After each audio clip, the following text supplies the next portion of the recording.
Pistons. Let's talk about Pistons leadership. And we could start from the top to the bottom, yet I believe we can agree that the top is, you could say, is competent. You could say it has a plan. You could say they're executing their plan. And to the fans knowing, or say to the fans' knowledge, they can see where it's going or what's being done. Now, that is no slight towards Troy Weaver. Troy, in my book, in my eye, Troy Weaver done an excellent job considering what he had to deal with. What he had to deal with when he first took the job, there was nothing there for him to work with. And number two, he had to deal with a meddling owner who wouldn't let him do his job. On top of that, who wouldn't let him hire his pieces to put in place. So inevitably, he was put in a position to be ousted or put in a position to be canned or to be thrown away. Troy Weaver done an excellent job here.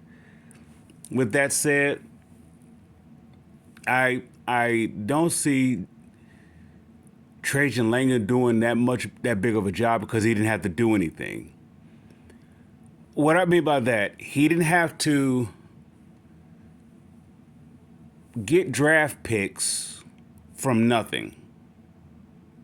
He didn't have to use those draft picks to make, in addition to using those draft picks, make mistakes. He didn't have to do any of that. Only thing he had to do was the same thing that Brad Holmes had to do, was dot the I's, cross the T's. The first thing that Brad Holmes did was draft Penei Sewell. The offensive line was already intact based upon Bob Quinn. Bob Quinn had to go through a rough patch of trying to patch the previous regime roster with his vision. So he brought in some veteran offensive linemen. Then he had to substitute offensive linemen or upgrade it with his drafting of offensive linemen. So it's the same thing with the likes of Troy, what they say what Trajan Langdon is doing with Brad Holmes. I mean, not Brad Holmes. Trajan Langdon was doing from Troy Weaver. He brought in Ron Holland. You could say he brought in you could say he brought in Tobias, brought in Beasley. But outside of that, look at all what Troy Weaver assembled. Fontecchio drafting Cade. I believe he was forced to draft Cade. I believe that's Tom Gore's picking. Sort of like Matthew Stafford was with the forwards. Let's see, he drafted Ivy, which I believe that was Troy Weaver's picking. Asar Thompson, Troy Weaver's picking. Isaiah Stewart, Troy Weaver's picking. The only question that if fans were to be honest with it, the only problem they would have with Troy Weaver's picking was Killian Hayes. At the time, Killian Hayes was actually the right pick, even though I wasn't for it. Sadiq Bey was a good pick. But if the team is shifting in a different direction, very specifically, if once they drafted Cade, those two players had to adjust a lot, and they wasn't up for it. They're both, I want to say, not in the league. If not, one is, one not. So that's not, I wouldn't say that is Troy Weaver's blunder. I say that's part of the process of being a GM. You're gonna miss some opportunities early on. With that, moving that aside, the the front office is now intact or is in a position to be intact.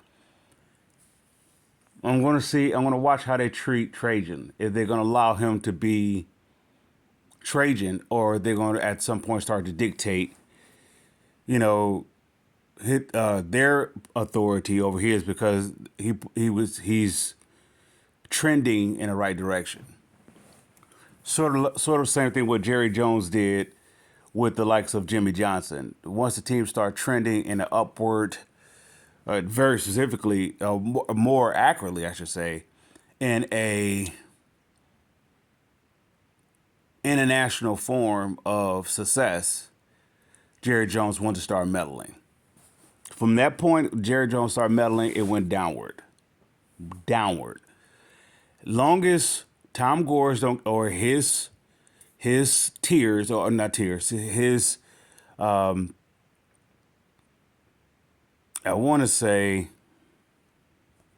orchestra doesn't get involved and start meddling, I believe Trajan Langdon would do an excellent job. So far, he has my approval. With the Beasley selection as a free agent, I out of everything, all the acquisitions that he could have made or not made this year, that by far was that one is most impressive. The reason why I say that because you're not getting just a vet. You're getting a vet that I see Pistons DNA. I see that bad boys going to work DNA.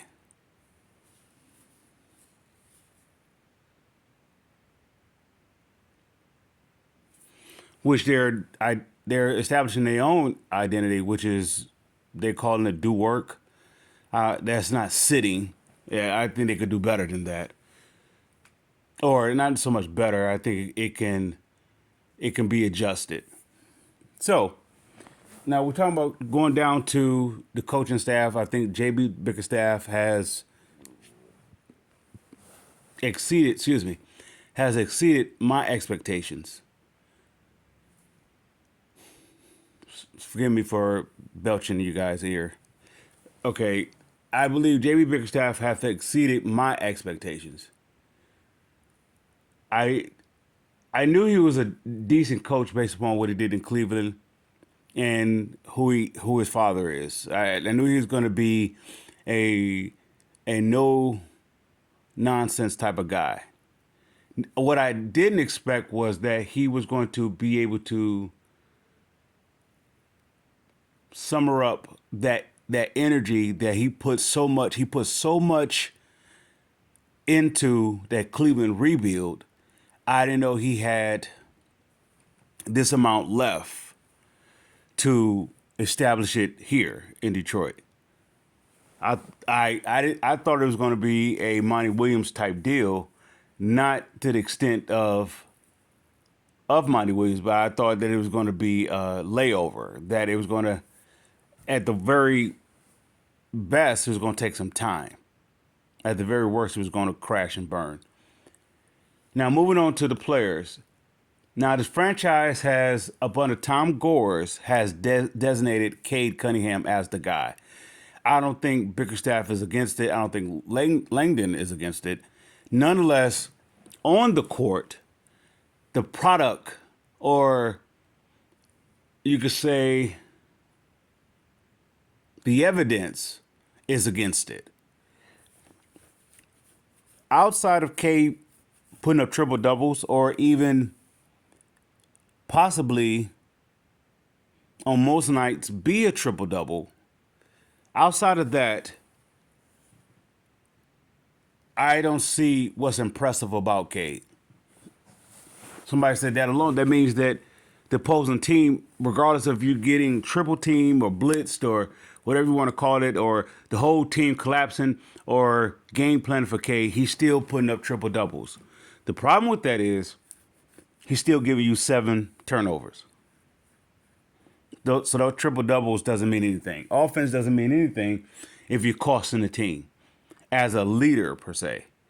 Now, what I'm saying by that is In contrast or in comparison to Ivy, the reason why I believe Ivy is not the guy is because my opinion is that he was drafted after Cade, or Tom Gores has taken a liking into Cade and put everything inside of him. So it's just like it would be the comparison of when the Lions drafted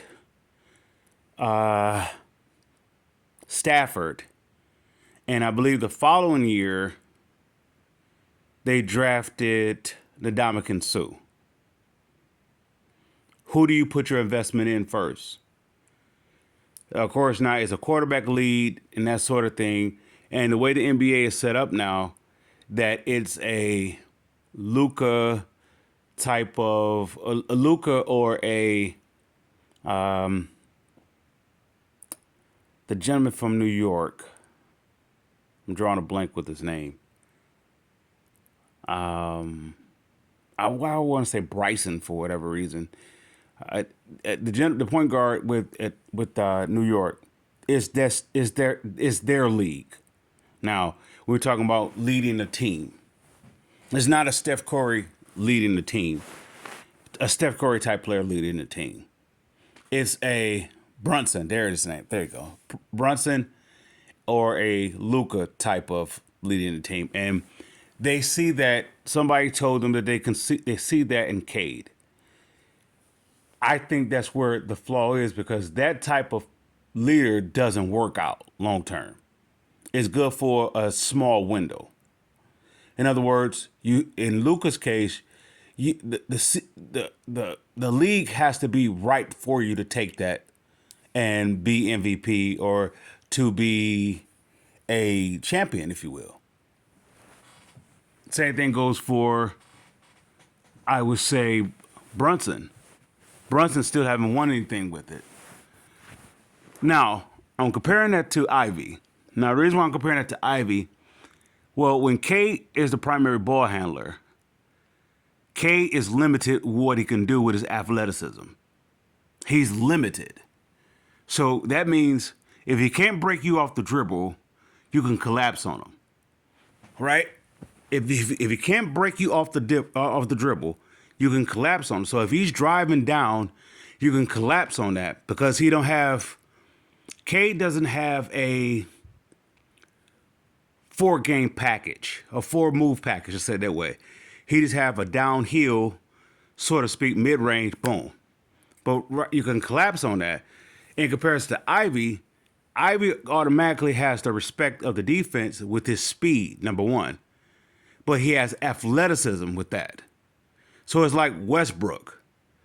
You have to, even though Westbrook may give you 7 turnovers, and he will also get you a triple-double, but there's nothing you could do about stopping Westbrook. The only problem with Westbrook was that I believe he was too egotistic. He was so inside of himself to prove that he is who he is. That cost him everything. Ivy can break you down with his speed, so that automatically, defensively, that gains respect. You have to play off, so to speak. But now he has a jump shot, right? And if he doesn't have a jump shot, he can go to the back, get past his defender, get to the basket, and he can make a basket either way. He's athletically inclined to make adjustments at the rim. Versus Cade is very limited. He's a crafty player. A crafty player, like say for example, of a Chauncey Billups. They're Joe Dumars. They're crafty players. They're great if they have a guy who is the primary focus.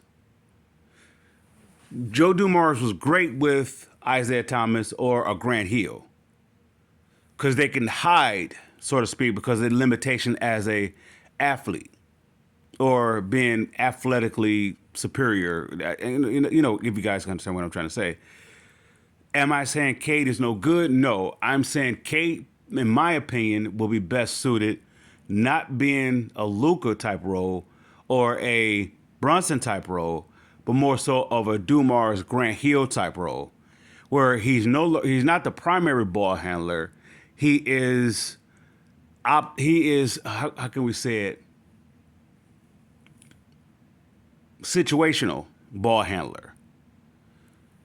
When the pressure is getting, or Grant Hill is getting worn down too much, go to Joe Dumars for it. Even though Joe Dumars is considered the starting point guard, Joe Dumars really didn't run the offense. Grant Hill did. It would have been better suited if Joe Dumars was able to run the offense. And actually, when he did, Grant Hill was a lot more of a potent player, all around player. Excuse me. I say all that to say that about Cade. If Cade came off the ball, all the defense can't collapse on Cade because they'd be so focused on Ivy for move arsenal. You got to worry about Ivy coming downhill, drawing contact or kicking out or just getting to the basket. This base with his speed. You have to worry about that. How do you collapse on that? By trying to clog up the lane. But if you clog up the lane, that's where Cade is at his best. If you get all attention off of Cade, Cade is at his best. Same thing we say with Joe Dumars, or you say the same thing with the likes of Grant Hill. But say it this way. If anybody ever watched the All-Star game where Grant Hill was playing with Jordan, Pippen, and Penny Hardaway, Grant Hill didn't have to be the primary ball handler. But when he had the ball in his hands, look what he had to pick with. He had another ball handler, Scottie Pippen, had another ball handler with Penny Hardaway. He had another ball handler with Michael Jordan. He didn't have to do it, so he was that much of a threat on that type of team. That's what I'm saying with the likes of Cade. Cade could be an MVP player if he comes off the ball. Now, I understand the organization won't say Tom Gores is not still. Tom Gores will always be Tom Gores. He wants to be in the limelight, such as a LA team, such as a New York team. He wants to be that. But the problem with that, he's using their template versus the Pistons template. The Pistons organization started from with the likes of Bill Davis and Jack McCloskey, Chuck Daly, Isaiah Thomas. All that came along with that built an identity that caught the world by storm, especially as a small market. They caught the world by storm, doing it their way, their type of play. And we're not talking about that bad boys tussling the image and everything else. We're not talking about that because the league played that way. We're talking about how they outbeat teams because they were just smarter than average teams. Say for the likes of the Celtics and the Lakers. Not the Bulls. Bulls came at the end, that sort of thing. They destroyed the Bulls, but we're not going to mention those. We're going to mention the juggernauts. The true juggernauts was the Lakers and the Celtics. The reason why they was able to beat them, because they was able to mentally beat them. Lakers, Celtics were superiorly had the advantage. There's no way Bill Laimbeer should be able to come in the same arena as a Kareem Abdul-Jabbar, let alone a Robert Parrish or Kevin McHale. Yet he stood it. And he was able to beat those two. So what I'm saying is, that's the Pistons way. The Pistons way is not trying to be like Boston or not trying to be like the Lakers. It's to learn how they won. How did Boston and the Lakers was able to win so many championships? Talent is a key piece, but it's not the key piece. It's making the right play at the right time. In other words, make limited mistakes. Once the Pistons organization learned how to do that, they became champions. Look at the Gordon Burke crew. They made limited mistakes, and they didn't have the greatest talent of all. They had the least, in my opinion, the least talent of all. But how was they able to beat the likes of the Lakers? Or they beat the San Antonio Spurs. I believe they got cheated out of that series. But anyway, that's another thing altogether. But what I'm saying, they didn't have the talent, but they was able to beat those teams because they was a well-oiled machine. They made very little mistakes. It was a technician. And that's how you beat those teams. And I say that to say that same thing about with this current Pistons team. They need to be the Pistons' DNA versus being anybody else's. So anybody else identity, take the ball out of Cade's hand. I'm not saying completely take it out of his hand. I'm saying Cade should make the biggest adjustment Why? Because his game is like is how can I say this? His game is being picked apart, so to speak. He doesn't have a counter move. He wants to get to his spots and that's it. But he can't get to his spots. All right, Jordan wasn't considered the best ball handler in the world. But so the triangle offense was his best solution. Before the triangle offense, they was trying to play Jordan at the point guard, but they wanted to make him a scorer, so they took him off the ball and they put Scottie Pippen there. This is before Phil Jackson took over. So how do you get Michael Jordan the ball when everybody's collapsing on Michael Jordan? That's why the Jordan rules were so what they were. So the solution to that was the triangle offense. If the ball is moving around and you get Jordan at his spot, you can't do anything to collapse about it. You can't collapse on it, and there's nothing you can do about it. You're at the mercy of Jordan, and that's why they was able to beat the Pistons. Well, of course, the Pistons was old, fatigue, and they passed the torch basically to Chicago. But nonetheless, when Jordan wasn't able to have the triangle offense, or Scottie Pippen wasn't running the offense per se, it was going through Jordan with the ball handler. You can take him out the game. That's the same thing what they do with Cade. Yet, if you put the ball in Ivy's hand, how do you stop that? Yeah, Ivy's going to make some turnovers. Yeah, he's not going to make Cade Cunningham type turnovers. Cade turnovers is based upon the defense know what you're going to do. And they're going to beat you to the spot before you get there. So with that, Cade doesn't have a counter move to the team collapsing on him, but a turnover. That's his move, turn the ball over. I'm not saying that, that he is incompetent. I'm saying that he haven't learned how to counter that. Well, with Ivy, you can't clog the lane. If you do, he can kick out.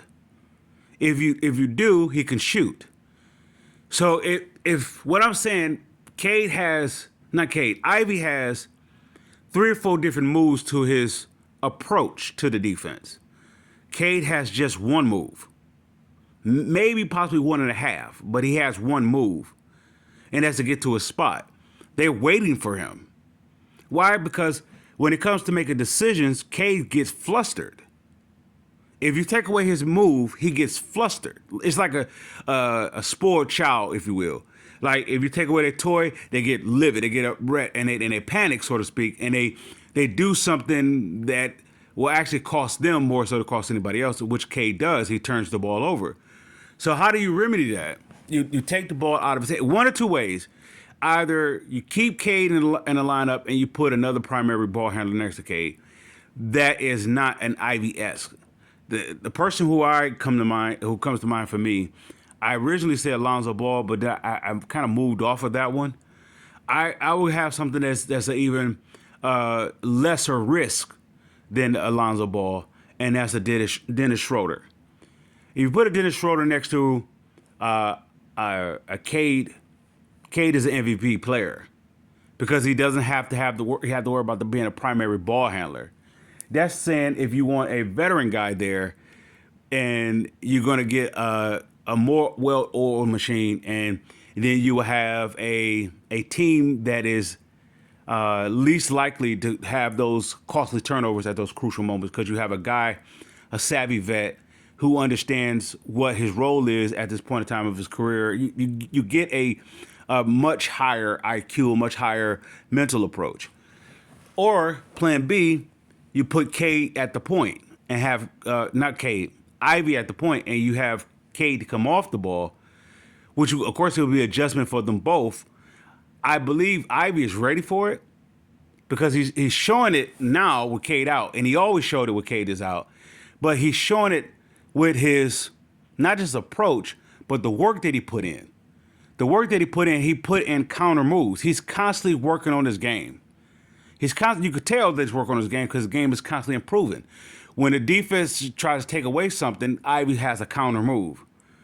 Cade does not. So Cade doesn't need to because his strengths is pretty much superior than a lot of other. It's hard to defeat Cade's strength, but at the same time, it can be defeated if you get to the spot before he does. Same thing with Jordan, with the Jordan rule. If you get to Jordan before Jordan can actually be Jordan, Jordan is limited.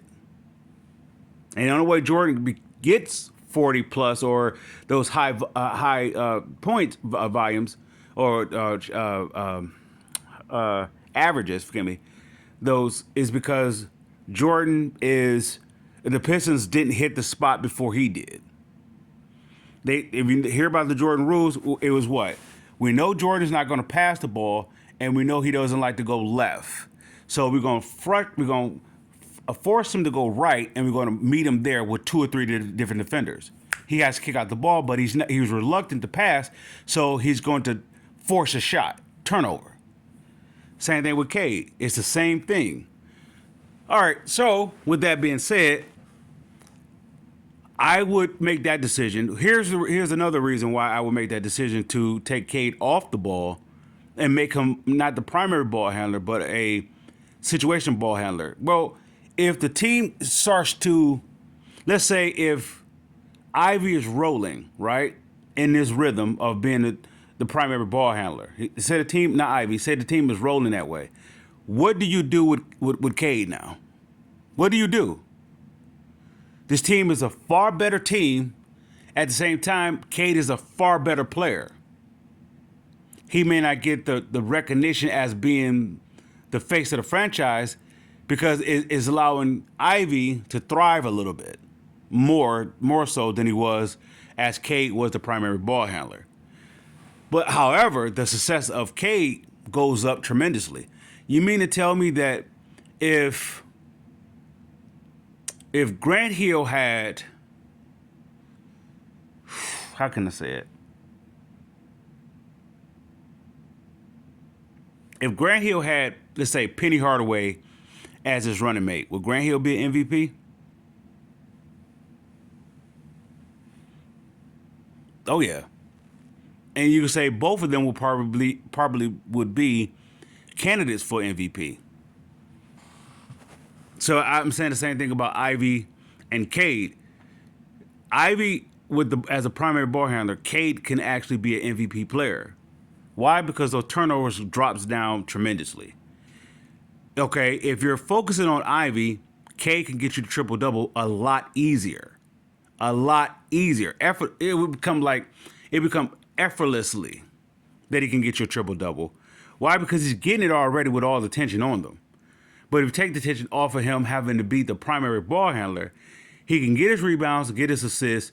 He could be a far more efficient player because he don't have to worry about being the head of the team per se. In that ball handler perspective, a primary ball handler perspective. Now I understand the fans want the Detroit fans more. I would say more directly, they want to be like the other NBA teams where they have a face of the franchise, and basically off a draft pick or a high draft pick that has the attention of the media, and we don't want that guy to take a back seat because that's our version of being a part of you could say the mainstream, or you could say the high marketed teams such as a Dallas or a New York. That will be their version. There's nothing that Detroit can ever do to be a high market. Okay, the best that Detroit can do is be who Detroit is. We take down high markets. We don't do it their way. Whenever Detroit has ever been successful or has been the media darling in a positive way or a successful way, is because they took down the high market type of speculations or type of hype. They took it down. Okay, let's go back to the Going to Work crew when the Pistons had to play against the Lakers, and with the Hall of Famer Lakers with Shaq, Kobe, Gary Payton, and Karl Malone, and Phil Jackson. With that being said, and with Phil Jackson, I see if they had Kurt Rambis, George Karl, I see if they even had Darvin Ham or something like that as their head coach. Luke Walton. If I see if they had one of those guys as their head coach. No, it was Phil Jackson. And they went in. It was going in to that series that the Pistons were going to get swept, not having a chance.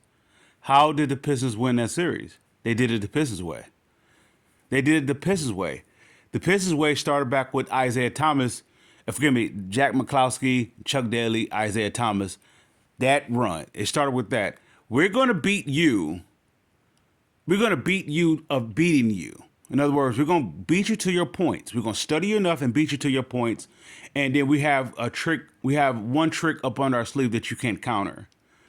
You can't match our bench. You can't match our bench. Our starters is going to beat you to your spots. But at the same time, our reserves is going to have the knockout blow. That's how we beat out champions. That's how we beat out those juggernauts. So the way the Pistons are set up now is they set up in that exact same way now. With the addition of a player, two players this year that I believe they are huge additions to that or in that continuation of the Pistons' way of doing it is Malik Beasley and Ron Holland. Those two players, you have to, well, not have to. I would say that they are the best additions to this franchise, and I'm going to say they're probably greater than Cade's addition to this team. You can't deny Cade's talent. You can't deny that. Cade's talent is superior to a low media market. It is huge. Yet to a high media market, it doesn't mean anything. His talent is not to the standards of let's say, Anthony Edwards or Luka. It's not to the standard of that. Why? Because Cade's game is limited. You can take his game away from him. He could get frustrated, kind of simple. You take away his first move, I don't believe he has a second move. You take away his first move, and that's it. There's a turnover waiting to happen. You know how in this last Toronto game, well, of course, Cade was out. Ivy was running the point. Now, Ivy has to run the point. He has to get everybody. In other words, he had to get some points because Cade's 18 to 20 plus points is out. So he has to get up points. He has to put the team in position to excel, or players to get in position to excel. And then at the same time, he has to make sure that he doesn't cost the team. What is what a point guard does. So they put their best, I want to say their best defensive player on him. Is it Davion Mitchell? And he pressured Ivy from half court in. Soon he hit that, he was already on it. Not half court. I think he even met him before half court. And he just pressed him. In that game, while he's being pressed, 20-something points, no turnovers, I believe. He has some assists, some rebounds, but the key thing that he had no turnovers. But what I'm saying like this, Ivy is known for his speed. So the best way a defense can counter that speed is to meet that speed before the speed get a chance to ramp up. So Davion went past the half court, and I don't know, what is that considered? 3/4? I don't know what that would be. He met him past the half court to press him. And Ivy still got past all that. Now, every now and again, of course, he had to get a pick or, someone to allow him to screen, someone allow him to go around it or whatnot. But he still had to get back his composure of going back to his speed or going back to his 1, 2, 3 move. And without turnovers. And if he did commit a turnover, it was a low volume turnover. But you are the primary guy. The one thing about that, somebody may say in Cade's defense, about with Ivy, well, that's just one game with Ivy. The problem with the point of what I'm saying that is, Ivy has he has 3 or 4 different moves to counter that one move. Cade just has one move. Get to his spot. But you could cut off Cade before he can get to a spot by collapsing him because he's not that athletic. He has to be extremely crafty, such as Jokic. Jokic is extremely crafty. Extremely crafty. That's what we could say is a skill that's just mental. I guess you could say mentally, IQ or whatever. Jokic capitalized off the individual opponent. He's watched his opponent. He does it this way, I do it that way. He has a counter move. Cade hasn't learned that yet. If he will learn that, I'm not sure that's neither here or there. Until that moment happens, it will be to the best. It would be to the Pistons organization best interest if they were to relinquish that primary responsibility off of Cade. Stop force. He can still be the face of the franchise. He does. Okay, when Grant Hill first got here, he was the face of the franchise. They gave him the keys. He's the face of the franchise. Yet he had a veteran guy in Joe Dumars. Isaiah Thomas was basically leaving, but he had a veteran guy in Isaiah Thomas. Joe Dumars. And prior to that, I believe they drafted Lindsey Hunter and Allen Houston. So you can't really count on them. As for leadership, they're in the same boat that he is, along with Theo Ratliff, and I believe they had Aaron McKee, Jerome Williams, and maybe a few other players. They was all in the same boat as Grant Hill. But Joe Dumars was the one, the stabilizer. He's the one who steadied the ship. So they put Joe Dumars at the point guard and let Grant Hill come off and do what Grant Hill does. They were successful. I think they won 50-something games. I believe it was Joe Dumars, Grant Hill, Otis Thorpe. I don't know who the small forward was at the time. And Bison Dele was their center. Who was their small forward? Anyway, that's not here. The Grant Hill was a small forward. Duh. Okay, it was Stackhouse coming off the bench? Who's starting at the 2? It wasn't Lenny. Lindsey. Lindsey was coming off the bench, I think, too. It was Joe Dumars. Who was at the 2 guard? I had to look that up. Okay, anyway. But Grant Hill was at the 3, along with Otis Thorpe, Bison Dele. I want to say Allen Houston was the 2 guard. I want to say Allen Houston was the 2 guard with Dumars and that unit, if I'm not mistaken. But the point is, Grant Hill, as a good ball handler that he was, he didn't have to be. So if you take him off the ball, he was able to give you 4 or 5 different moves which you couldn't see coming because he's not the primary target. I mean, he's not the primary ball handler. He's not the guy that you can blitz, so to speak.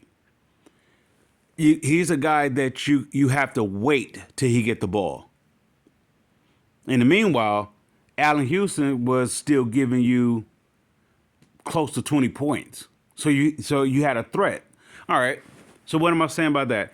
If you have Ivy, and let's say if you have either Asar Thompson in a lineup or Beasley in a lineup, let's say if Asar Thompson is not fully recuperated and back to game speed of his coming back off of his time off, and let's say he's still getting into game shape, and you were to start Beasley, it's like if you were to start Ivy, Beasley, and Cade, right?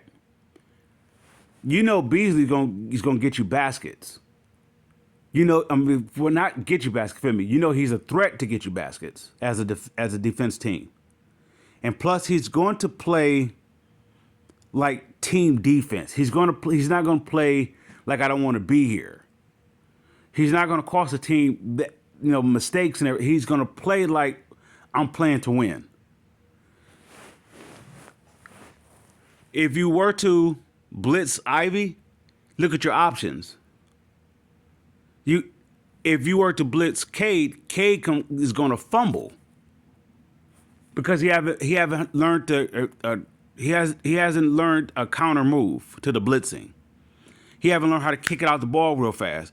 But then his passing window is very shaky, where they can jump the ball and get a turnover, which is normally his turnovers is okay. He's driving to the lane or he's in the lane and they get to a spot before he get there, and he has to make a decision to get rid of the ball. Pass the ball, but his passing lane is very tight because how they collapsed on him. But if he's coming off the ball, how do you defend Cade coming off the ball? If you have Beasley, let's say Beasley and Ivy. If Ivy game is to attack the offense, the defense. And Beasley game is to shoot the ball. He has a high percentage jump shot. How do you collapse on Cade? How can you blitz on Cade? You can't, because there's too many options. So I'm not saying Cade is not the guy. I'm saying he could be the guy if they stop trying to force him to be the guy like somebody else's guy. And I think we can conclude with that. Let's see if there's anything else. And let me add this about the Pistons, also another addition. I noticed something about Tim Hardaway Jr. that I didn't know that was part of him, or more importantly, I didn't know that it would be a part of him in Detroit, which was his sacrifice of he has a commitment to the team in a very unique way. Now, for years, I've been looking for this Piston team to have a guy who's willing to do the dirty work. Or I've been looking for the Pistons return back to the identity of willing to do the dirty work. They always had that guy. Even if you were to go back to Dennis Rodman or Jerome Williams, or if you were to go back to Michael Curry, and let's say the likes of Amir Johnson, they always had that one guy that's mainly not a focus of the team or part of the rotation focus, but they always had that guy to do that dirty work. Tim Hardaway Jr. I'm seeing signs that he is becoming that guy by him taking all these charges. Very specifically after he suffered the head injury, he's taking these lane charges, and he's coming out successful with it, which is a turnover, right? So, my stance on Tim Hardaway Jr. It was limited based upon him being they brought him here just to be a spacer for Cade, and I really don't. I care less about that because I don't care about. I really care less about catering towards Cade's strengths or weaknesses. Let me say that way. I care less about doing it that way. Or if the team had more perimeter shooting, Cade can execute. You still can collapse on Cade. The best thing the one thing by me saying this about Tim Hardaway Jr. is that I didn't know that along with the spacing that he can be a team guy. I don't know much about his game. So he shows me he can get to the basket in a various amount of ways. He can also play defense in a very unique way. That dirty work, and it is going to go to my next point. It is part of the turnaround of this team. Now, another key addition to this team is Ron Holland. Now, if somebody were to say, okay, well, I did hear someone speak on this about once Asar Thompson get back into game shape, how would he affect the rotation? And they said Ron Holland, or is either Ron Holland or Fontecchio is going to be out of the rotation, and the likes of Asar Thompson.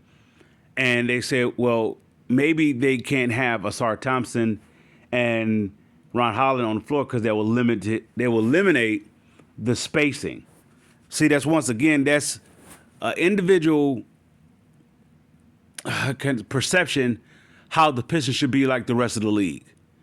The Pistons never will be successful when they are like the rest of the league. They can never be.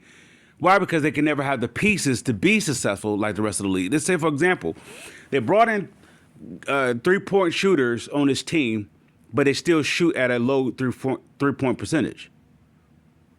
Tobias is a decent 3-point shooter. THJ is a good 3-point shooter.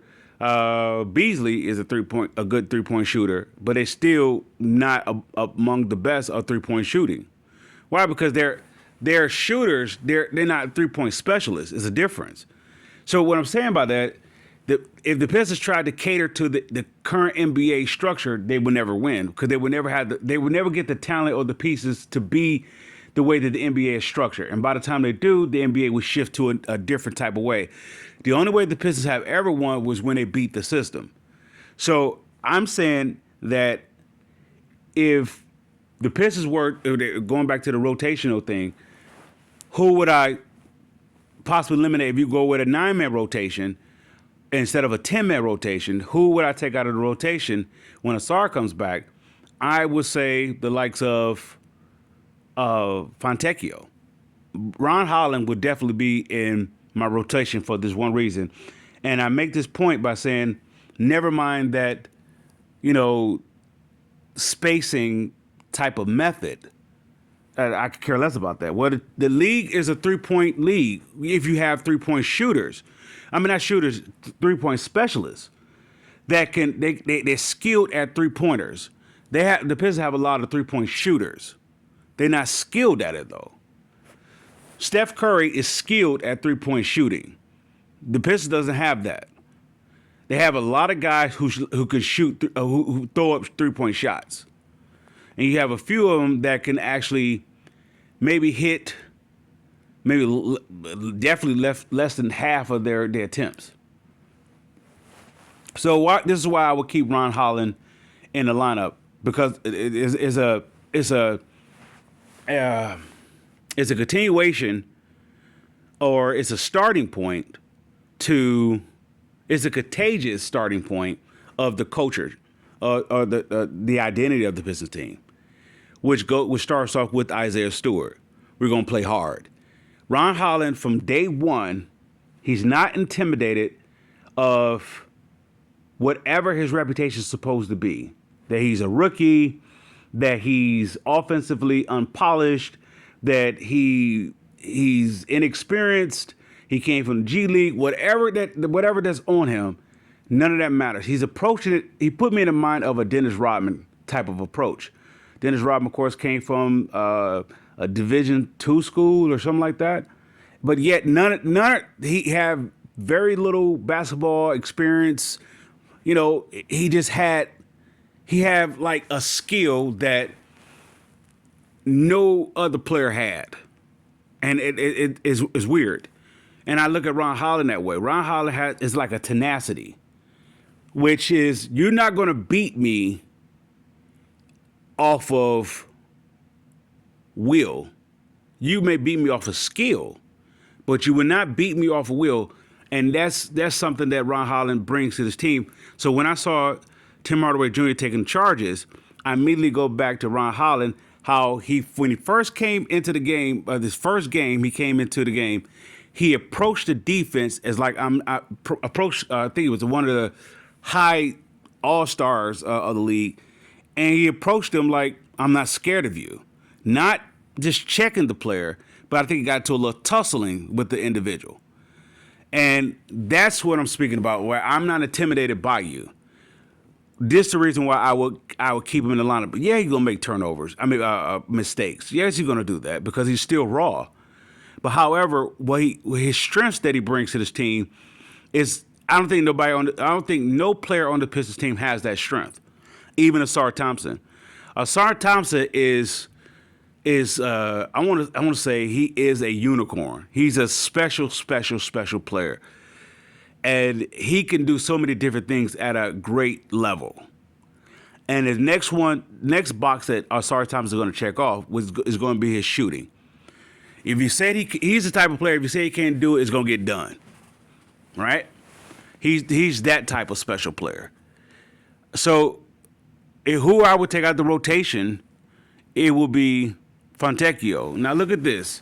If Fontecchio is out of your rotation, what does that say about your team?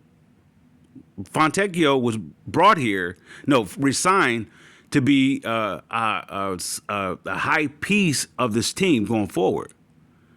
If he's out of your rotation, that's saying that the rest of your team is that good. I won't say Fontecchio. Fontecchio is a high piece to this team. If you're doing it without him in the rotation, what does that say about your team?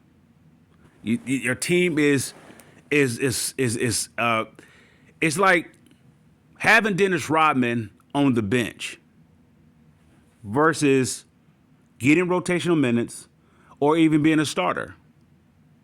I'm not saying he is Dennis Rodman-esque, but I'm saying look what that piece that's out of your rotation. So that's saying all your rotation players is contributing at a high rate. So that's my take on the Pistons and their current positioning at this benchmark of the league of the year of the season, to say it that way. And as we get ready to approach, the halfway mark, and as well as the February mark of getting to the trade deadline or getting close to the trade deadline, this team will be well positioned to have evaluated enough to, of course, is going to make some additions. It's going to come at a cost of letting go of some players that have built this or started the process of building the turnaround or the identity for this team. I have a few candidates with that. That's Tim Hardaway Jr. is one, Fontecchio is two, Tobias is three, Duren is four. Now, of course, those all I'm not on the high end of letting them go for nothing. Of course, I'm not gonna, convince myself to believe that there is. I don't want to overrate them, but at the same time, I'm not desperate enough that I have to move on from them. If I were to move on from Duren, I will have to get a player that's doing something that Duren is not able to do, not capable of doing, not able to do, and that would be based upon, you could say genetics or whatever the case may be. He's not able to block shots because he's limited with his length. He may have leaping ability, but he's limited with his length. So if I were to trade for a player, let's say if I were to trade Duren for Nick Claxton, it would be because I can get what I could get out of Duren, but I could get that much more. Otherwise, there's no reason for me to trade Duren unless I'm putting him in a package for a player that's better than Cade. And what I mean by better than Cade's triple doubles.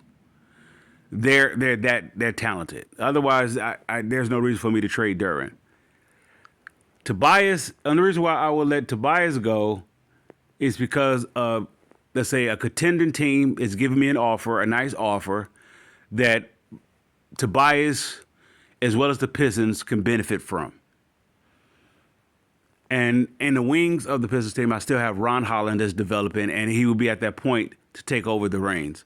If not, Clintman or someone of the sort could take over the reins at that 4 spot. I would strongly promote Duren if he wasn't traded at Tobias' spot. Now, somebody may say that, well, Duren doesn't have a jump shot or he can't space the floor. However, I'm going to substitute offense for defense. And I could still Tobias he's known as a mid-range guy with a perimeter shot. Yet his perimeter shot is not a skill. It is part of his arsenal. It's probably like a third part of his arsenal, maybe possibly fourth part of his arsenal. It's not the arsenal, so excuse me. So that would be the reason why I will let Tobias go. As far as Tim Hardaway Jr., to let him go because it will be in that self-same reason, same thing I would say with Fontecchio. The contender team is giving me a nice offer that's going to allow Tim Hardaway Jr. or Fontecchio or Tobias to move forward as veterans, as well as the compensation is fair on our behalf. It helps us build for the now as well as for the future. So, other than that, the only moves that I will make is with the salary cap space that we have. I believe it's $10 million, and the Pistons, of course, I think they still have their veteran and the league minimum still with them as well.